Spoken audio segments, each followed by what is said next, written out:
Good morning student. MA previous political science के मेरे प्रिय युवा साथियों, आपका पेपर सेकंड की बात आज करेंगे। और उससे पहले देखें कि हाँ, अब कोरोना दोबारा पांव पसार रहा है।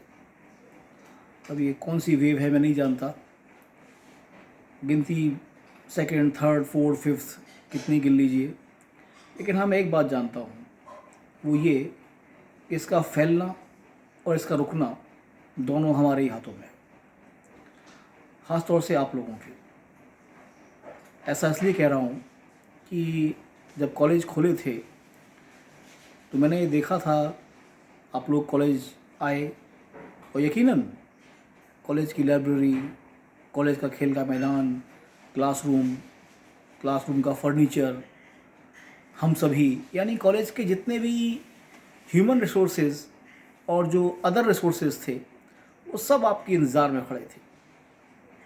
बस बाहें फैली हुई नहीं थी, ध्यान रखें। और कई बार मैंने आप लोगों को टोका भी, आप नहीं तो आपके साथ ही होंगे।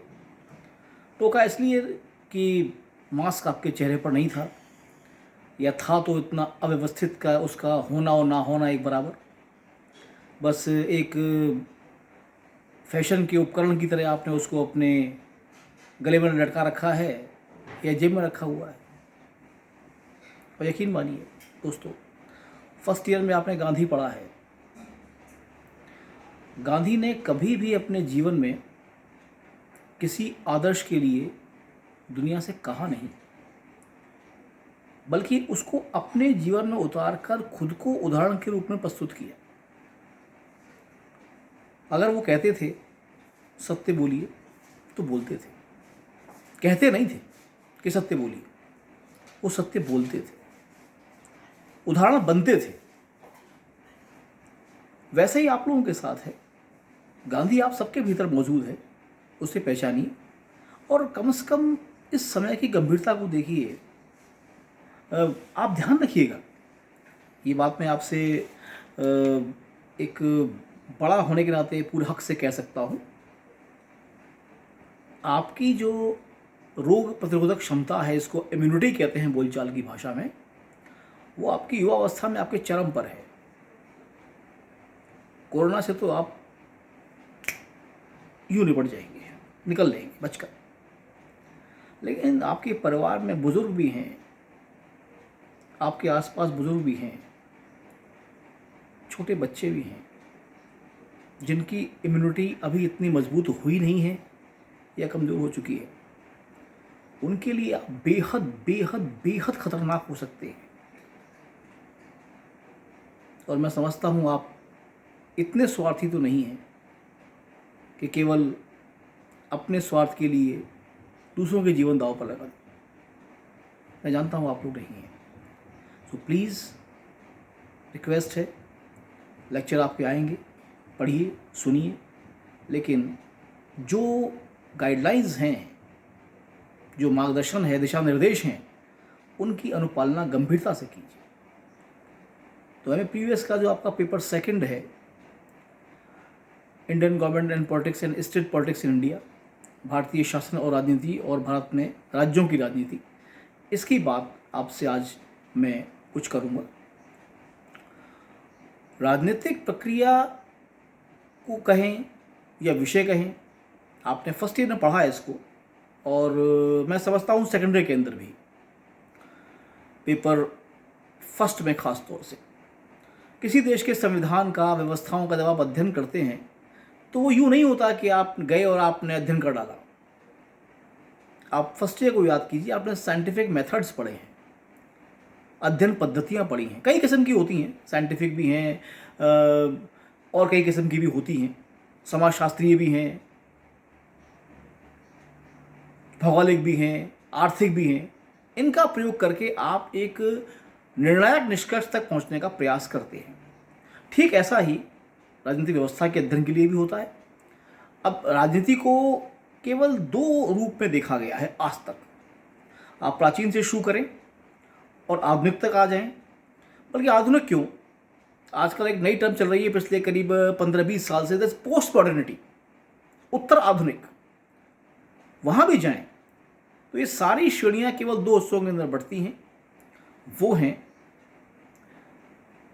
राजनीति एक प्रक्रिया है, एक प्रोसेस है, या एक विषय है, या डिसिप्लिन है। दोनों ही रूपों में अध्ययन की प्रक्रियाएं अलग अलग हो सकती हैं, लेकिन जिस प्रक्रिया की आज हम बात करेंगे, यानी राजनीति विज्ञान का ऐतिहासिक अध्ययन पद्धति, वो दोनों में सामान्य है या कॉमन है। आपको लग रहा होगा कि मैं बार बार आपको फर्स्ट ईयर में ले जाता हूँ, तो ये मेरा एक स्वार्थ भी है कि अतीत को भूलिए मत। और इसी से मैं आज का विषय उठाता हूँ, राजनीति विज्ञान के अध्ययन की ऐतिहासिक पद्धति। अतीत को भूलिए मत, अतीत को याद रखिए। वर्तमान पर उसका असर होगा ही होगा। ये निर्भर करता है आपकी सोच पर, नेतृत्व की सोच पर, समाज के प्रोसेस पर, जिसको आप अंग्रेजी में बोलते हैं थिंकिंग प्रोसेस पर, कि आप उसे कैसे लेते हैं। ऐसा ही हमारा आज का विषय है। बात शुरू इस बात से होती है कि ऐतिहासिक पद्धति से अध्ययन भारतीय राजनीति का कैसे किया जाए। उससे पहले जानें कि ये पद्धति क्या है।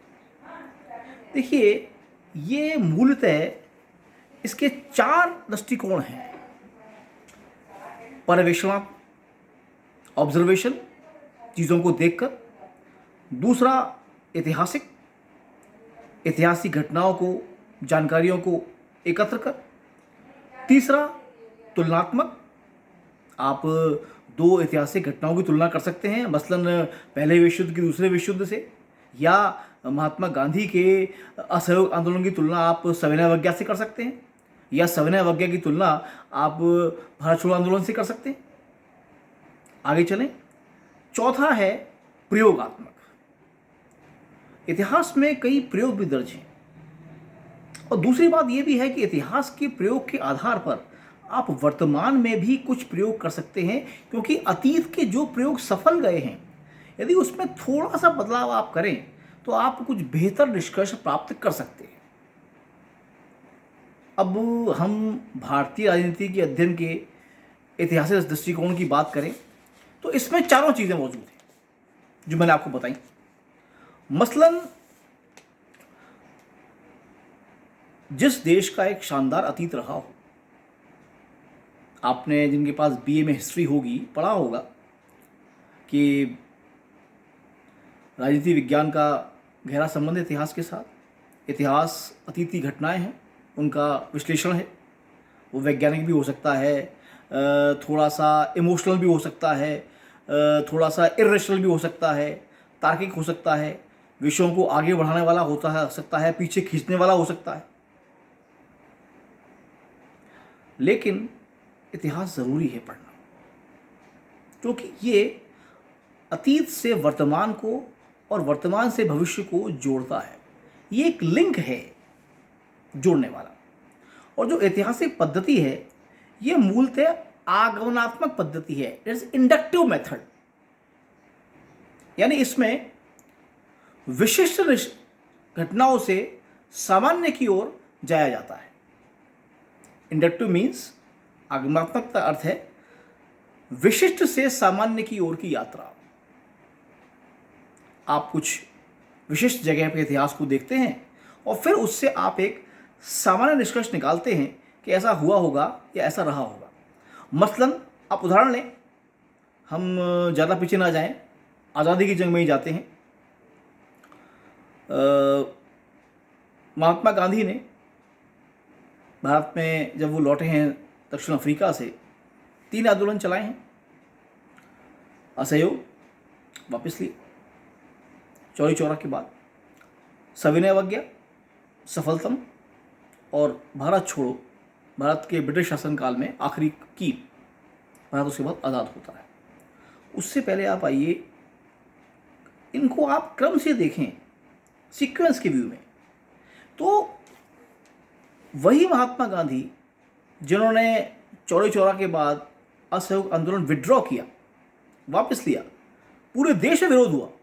हर पार्टी ने, हर शख्सियत ने, पार्टी के भीतर भी, कांग्रेस के अंदर भी और कांग्रेस के बाहर भी जबरदस्त विरोध हुआ, लेकिन गांधी अपनी बात पर अड़े रहे कि ये गलत है, हिंसा स्वीकार्य नहीं है किसी भी रूप में। और इस इतिहास से, क्योंकि उनके सामने इतिहास के उदाहरण थे, और उसके आगे चलें आप, जब वो सविनय अवज्ञा छेड़ते हैं नमक आंदोलन के माध्यम से, तो वहां पर आप ये पाएंगे उतनी हिंसा नहीं हुई है, और हुई भी है तो वो ब्रिटिशर्स की तरफ से है, भारतीयों की तरफ से नहीं है। यानी गांधी के इस सविनय असहयोग आंदोलन के वापस लेने से जनता ने खुद को ठीक किया, यानी उन्होंने अपने अतीत से सबक लेकर वर्तमान को सुधारा। और उसके आगे आप देखें भारत छोड़ो आंदोलन, वो भी पूर्णतः अहिंसक रहा, और इसकी परिणति इस बात में हुई कि देश आज़ाद हुआ।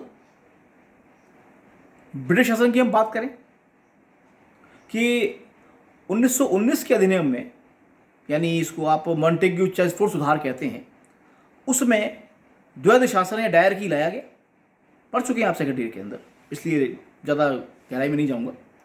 लेकिन बीच के समय की अवधि में ये पाया गया कि द्वैध शासन बहुत सफल नहीं रहा, विरोध ज़्यादा हुआ भारतीयों की तरफ से भी, और ब्रिटिशर्स को भी लगा कि वो जो चाह रहे हैं इससे अचीव नहीं कर पा रहे हैं। तो 1935 के अधिनियम में उन्होंने द्वैध शासन को काफ़ी डाइल्यूट कर दिया, कम कर दिया। अब बात राजस्थान की, ऐतिहासिक पद्धति कितनी इंपॉर्टेंट है। आप देखिए, राजस्थान देश का पहला राज्य रहा जिसने पंचायती राज को अपने राज्य में लागू किया। ध्यान रखिएगा, हमने जब लागू किया है उस समय ये संवैधानिक बाध्यता नहीं है, वो तो 72वां और 73वां संशोधन तो बहुत बाद में जाकर हुआ है, 90s में। लेकिन उससे पहले 1959 में राजस्थान कर चुका है। राजस्थान इस बात में सबसे आगे रहा है। शुरुआत हमारे यहाँ से हुई, पटेल यहाँ पर आए थे, देश के पहले गृह मंत्री। राजस्थान, माफ कीजिए, जब प्रदेश का एकीकरण हुआ था मैं तब की बात कर गया, पटेल नहीं आए थे, क्षमा करें। लेकिन इस बात को बड़ा अप्रिशिएट किया गया था, क्या नेहरू ने, क्या अन्य नेताओं ने, कि पंचायती राज शायद गांधी को राजस्थान की सबसे बड़ी भेंट मानी जा सकती है।